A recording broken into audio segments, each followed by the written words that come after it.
Hello friends, welcome to our YouTube channel Apeksha education hub. और आज हम आपको बताएंगे कि किस तरह से हम किसी भी केमिकल इक्वेशन को सॉल्व करते हैं, यानी कि हम किस तरह से किसी भी केमिकल इक्वेशन को इक्वल करते हैं, यानी कि how to be balance a chemical equation. जैसा कि आप देखेंगे आज का हमारा जो टॉपिक है वो इसी चीज पर रहेगा कि हम किस तरह से इक्वेशंस को सॉल्व करते हैं। नॉर्मली हम देखते हैं कि हमारे साइंस में जो हमारे साइंस के स्टूडेंट्स होते हैं उनको इस चीज से काफी ज्यादा इशू आता है कि वो किसी भी केमिकल इक्वेशन को किस तरह से सॉल्व करें।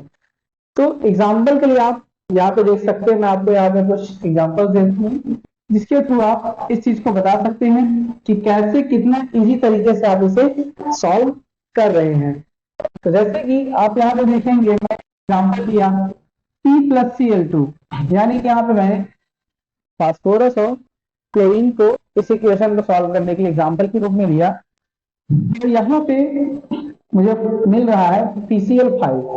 तो आखिरकार आप यहाँ पे देखिए, आपके पास एक फास्फोरस की वैल्यू था, एक फास्फोरस का मोल था, और यहाँ पे आपके पास क्लोरीन जो है 2 मोल। लेकिन जब हम दूसरी साइड देखते हैं, इसके राइट साइड पे किसी भी इक्वेशन पे, तो हमको यहाँ पे फास्फोरस की तो बैलेंस ठीक दिखती है, लेकिन जो क्लोरीन है वो आपका यहाँ पे 5 पॉइंट्स पे चला गया, यानी कि उसके जो मोलों की संख्या वो कितनी है, वो यहाँ पे 5। अब आखिरकार हम इसे किस तरह से सॉल्व करें, किस तरह से हम इसे एकदम इजी वे पे लें। तो आप देखिए, ऐसी जो भी क्वेश्चंस आती हैं उनको सॉल्व करने के लिए सबसे अच्छा तरीका है, जो सबसे इजी मेथड है, वो ये है कि आप एक साइड लीजिए फास्फोरस की वैलेंसी और एक साइड से क्लोरीन, यानी कि किसी भी क्वेश्चन में 2 पार्ट में, ये आपका हुआ फर्स्ट पार्ट और ये आपका आ गया सेकेंड पार्ट। तो जब हम फर्स्ट और सेकंड दोनों पार्ट को देखते हैं तो सबसे पहले हम क्या देखते हैं कि क्या जो हमारे पास यहाँ पे एलिमेंट्स है, जैसे कि यहाँ पे आप देख रहे होंगे कि आपके पास फास्फोरस है और यहाँ पे आपके पास क्लोरीन है। तो जो सेकंड पार्ट है उसमें भी क्या हमारे पास फास्फोरस और क्लोरीन है? तो हाँ, बिल्कुल हमारे पास यहाँ पे भी फास्फोरस और क्लोरीन है। सिर्फ और सिर्फ यहाँ पे चेंजेस क्या आ रहे हैं, फास्फोरस और क्लोरीन की जो मोलर के नंबर हैं, जो उनकी बैलेंसी है वो अलग हो रही है। जैसे आप यहाँ पे देखेंगे, यहाँ पे आपके पास फास्फोरस कितने हैं, सिर्फ और सिर्फ 1। और वहीं आप राइट वे पे देखेंगे, जब राइट साइड पे जाएंगे तो आप क्या पाते हैं कि यहाँ पे भी फास्फोरस की वैल्यू हमें कैसी मिल रही है, 1। यानी यहाँ पे फास्फोरस कितने नंबर से आ रहे हैं, टोटल 1 मोल हो रहा है।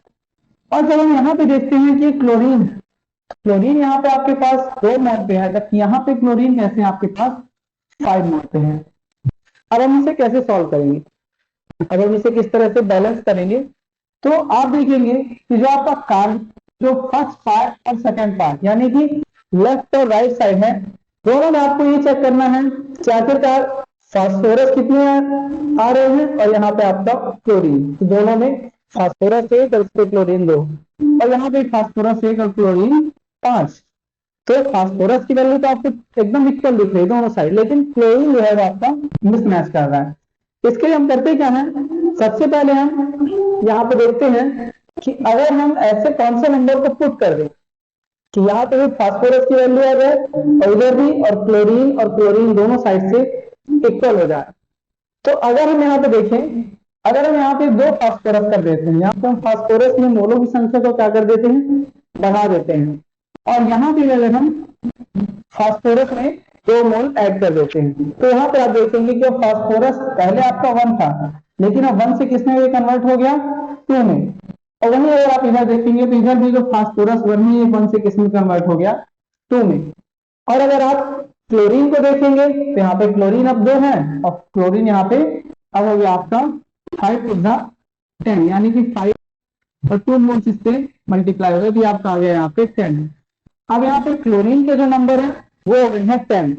अब हम क्या कर सकते हैं, यहाँ पे बड़े इजी स्टेप के साथ यहाँ पे अगर हम 5 पुट कर दें, ये भी क्या हो जाएगा आपका 2, 2 5 जा 10, यानी कि अब आपकी क्लोरीन नंबर कैसे हो गए यहाँ पे 10।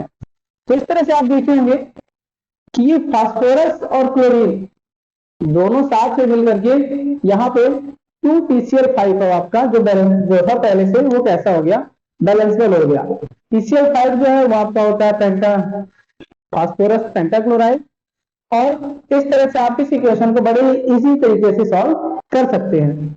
आगे अगर आप देखिए तो मैं इससे कुछ और एग्जांपल के थ्रू आपको समझा देता हूं।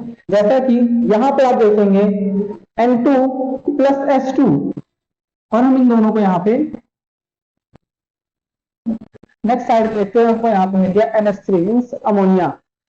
यहाँ पे आप देखेंगे कि आपको दो नाइट्रोजन के मोल मिलेंगे और यहाँ पे आपको हाइड्रोजन के दो मोल मिल रहे हैं। लेकिन यहाँ अपोजिट साइड में, राइट साइड में आप क्या देखते हैं कि यहाँ पे आपको एक नाइट्रोजन और हाइड्रोजन आपको यहाँ पे मिल रहे हैं 3। अब इसको जैसा भी मैंने आप पेज स्टेप पे बताया, सेम उसी प्रोसेस से हम इधर मिक्स करते हैं।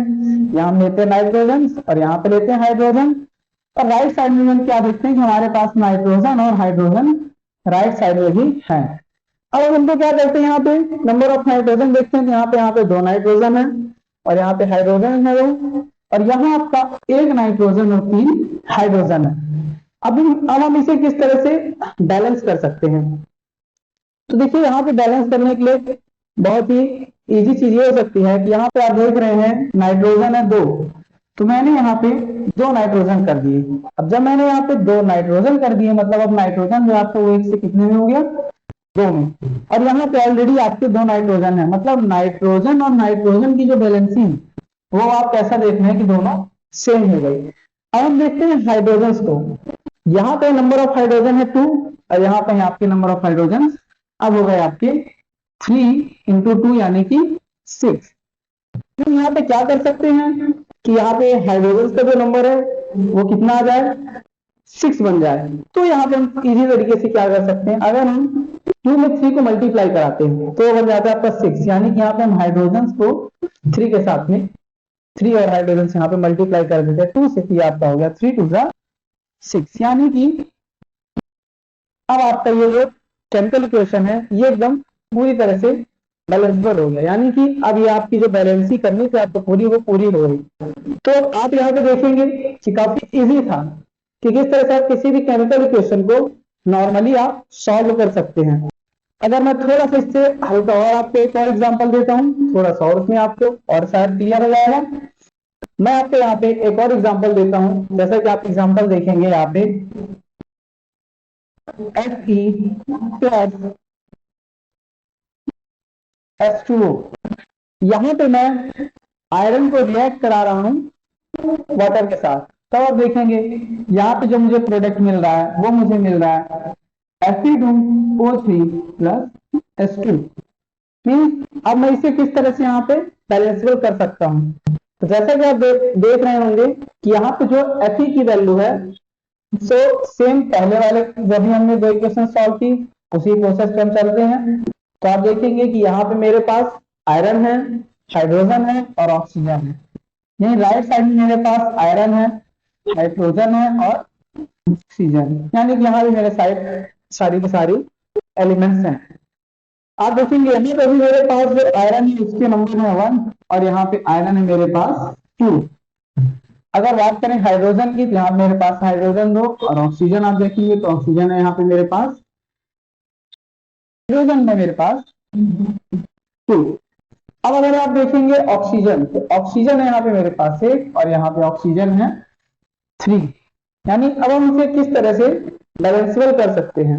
जैसा कि आप देख रहे हैं अगर मैं 3 का मल्टीप्लाई करा दूं तो मेरे पास यहाँ पे जो ऑक्सीजन है उसके नंबर कैसे हो जाएंगे 3।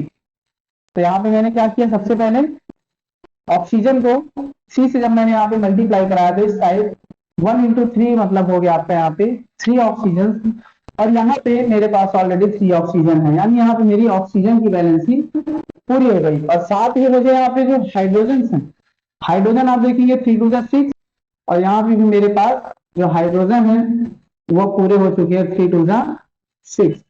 अब बचा आयरन, आयरन को हम अगर यहाँ पे 2 से मल्टीप्लाई करा देते हैं तो ये आपका हो जाता है यहाँ पे 2। इसका मतलब हुआ Fe जो Fe2 है तो यहाँ से आप देखेंगे कि आपके पास यहाँ पे आयरन है उसके नंबर हो गए 2, हाइड्रोजन है इसके नंबर भी यहाँ पे आप देखेंगे जब 3 का मल्टीप्लाई हुआ ये भी आपका बन गया 6, यानी इधर भी आपका ये हो गया 6, और अगर आप नंबर ऑफ ऑक्सीजन देखेंगे तो ये भी आपके पास ऑलरेडी आप तक 3 हो चुके हैं। तो इस तरह से हम किसी भी केमिकल इक्वेशन को बड़े ही इजी तरीके से सॉल्व कर सकते हैं, बड़े इजी तरीके से हम इसे फाइंड कर सकते हैं कि किस तरह से ये हम जो भी हमारे पास केमिकल इक्वेशंस हैं, इन्हें हम किस तरह से इक्वल करें, किस तरह से हम बैलेंस करें। तो अगर आपको मेरा ये वीडियो अच्छा लगा तो इसे प्लीज लाइक, शेयर और सब्सक्राइब जरूर करें। Thank you.